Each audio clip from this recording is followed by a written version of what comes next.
ঘূর্ণিঝড় কি যেন নামটা ঘূর্ণিঝড়ের? রেমার। রেমার। আচ্ছা, ঘূর্ণিঝড় রেমার নিয়ে আবহাওয়াবিদ, আমাদের যে মানে বুদ্ধিজীবী আবহাওয়াবিদ, সোনার বাংলার আবহাওয়াবিদ, তাদের যে ভাই বক্তব্য মনে হচ্ছে একদম দুমড়ে মুচড়ে সব শেষ হয়ে গেল। কিন্তু ভাই দেখেন তো, কোনো বৃষ্টি আছে? কোনো বৃষ্টি নাই, কোনো বাতাস নাই, কিচ্ছু নাই। সারা দেশে বলে বৃষ্টির পূর্বাভাস, ভারী বজ্রপাত, মানে একাকার একটা অবস্থা। এই যে পাঁচ পায়ে বসিয়েছে ভাই আবহাওয়াবিদ বলে তিনি, তার যে লেকচার, তার যে সাজানো গোছালো নাটক, তার যে কন্ট্রোল, মানে আমি মানে মনটাকে কিলবিল কিলবিল করি, একেবারে মাথা চুল টুল উকড়িয়ে একেবারে যা করার তাই করো। এই মেয়ে, কি কি কি পূর্বাভাস দিচ্ছেন কন দেখি? মানে কি বলতে চাচ্ছ, আসলে ব্যাপারটা হচ্ছে যে কক্সবাজার, হুম চট্টগ্রামে যে হুম আবহাওয়া বিরাজ করতেছে, হুম এটা সত্যিকার অর্থে দুঃখজনক আমাদের বাঙালি জাতির জন্য। হুম শুধু তাই নয়, সারা দেশব্যাপী আমাদের সতর্ক থাকতে হবে।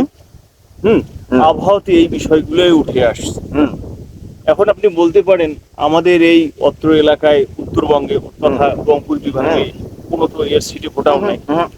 তাহলে তবে সারা বাংলাদেশ আসবে। বলা হইলো কেন? তবে আসবে, আপনার ধৈর্য ধরেন, আসবে। হাল মিয়া, সব মনে হচ্ছে এমন ভাবে কথা কয়েছে, মনে হচ্ছে যে কত বা কি কি হয়েছে, মানে এই এই রেমারটাকে উনি নিয়ে আসছে, উনি তারে দিবে, উনি যেখানে বলবে সেখানে নিয়ে যাবে। ফাউল কোনেকার। এখন শুধু ধৈর্য ধরতে হবে। আরে ধৈর্য তো কি ধৈর্য ধরে, কি ধৈর্য ধরে? আপনারা সংকেত দিচ্ছেন সারা বাংলাদেশে, এখন সারা বাংলাদেশে কিছু নাই, এখন খালি খালি খালি খালি কোনো কিছু নাই, খালি ঢাকাও খালি ওই পাকে কোনটা হচ্ছে, আর কক্সবাজার এগুলা, কুড়িগ্রাম এগুলা তো ভাই বন্যা হবে। এগুলা নিয়ে এত পূর্বাভাস দেওয়ার কি আছে সারা বাংলাদেশ? আরে ভাই আমি ধান খান কাটিম ভাই, জমি ধান খান কাটিম, এই যে দেখো মোর ধানগুলো পাকিয়ে সার হয়েছে, এখন মুই ধান খান কাটিম। এখন এই আবহাওয়াবিদ আসি কয়েছে এমার বেলে শোকসার লেকচার বাড়িছে, এখন কিছু নেই। মোর ধানবাড়ি আমি কাট পেরে পাংছে না। এখন এমরা ইলা কি কয়েছে, মানে একেবারে মানে কি কি কি কি মানে এখানে ধৈর্য ছাড়া আর অন্য কিছু নেই।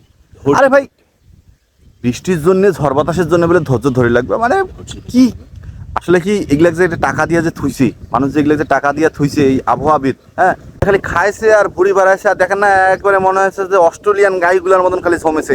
এমার দ্বারা বলে আবহাওয়াবিদ মনে হচ্ছে শোক কর্মকর্তা। আর যদি ওয়েদারের কোনো পরিবর্তন লাগে তো আমার পিএসসির সাথে যোগাযোগ করলে ওটা হয়ে যাবে। মানে এমন একটা ভাব ধরতেছে, মনে হয় যে মানে মনটা কয়েছে এগুলা চাবালি সুবালি, একটা কান চাবালি সুবালি একেবারে দ্যাং নড়ে। বাট কোথাকার কথা বলতে বলতে কথার কোনো একটা ইয়ে নাই। আমি একটা মানে এত বড় একটা দায়িত্বে আছি আর আমাকে নিয়ে কিসের সাবাল চুবাল, বেয়াদব কোথাকার।